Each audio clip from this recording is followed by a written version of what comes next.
Günlərin bir günü Bəhlul Danəndə yolla keçərkən torpaq üstündə, ata mirası üstündə dava eləyən, mübahisə eləyən iki qardaşa rast gəlir.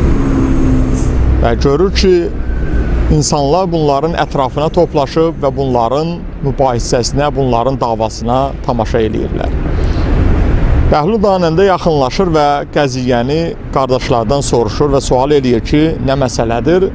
Qardaşlar deyir ki, atamızdan bizə torpaq qalıb və bir qardaş deyir ki, torpaq mənimdir, o birisi qardaş isə əksinə torpaq özünün, yəni onun olduğunu söylüyor.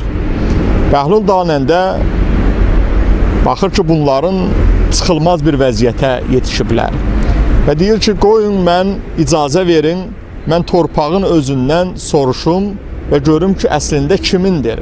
Qoy torpaq özü kimin olduğunu müəyyən eləsin və söyləsin. Toplaşan insanlar və o cümlədən də qardaşlar Bəhlulun mənasız sözlər danışdığını düşünərək ona oradan uzaqlaşmağı təklif edirlər. Bəhlul israr eləyir və görürlər ki, Bəhlul da öz sözündə israr eləyir. Deyirlər, soruş görək torpaq nə deyir? Bəhlul qulağını sakitcə, astaca yerə diriyir.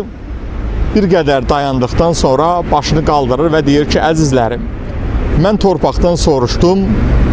Torpaq mənə belə bir cavab verdi ki, mən nə o qardaşınam, nə də o birisi qardaşınam.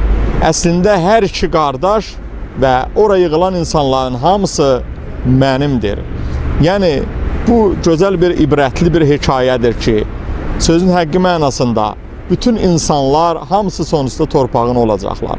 Ona görə də əzizlərim, mənasız və dünya malı üzərində bir-biri ilə ölüm-dirim savaşına girən insanlara aiddir ki, bu dünyada qalacaq sərvət, mal, mülk, pul, torpaq üstündə bir-birinizdən pis olmayın, bir-birinizi öldürməyin, bir-birinizin qanınızı tökməyin.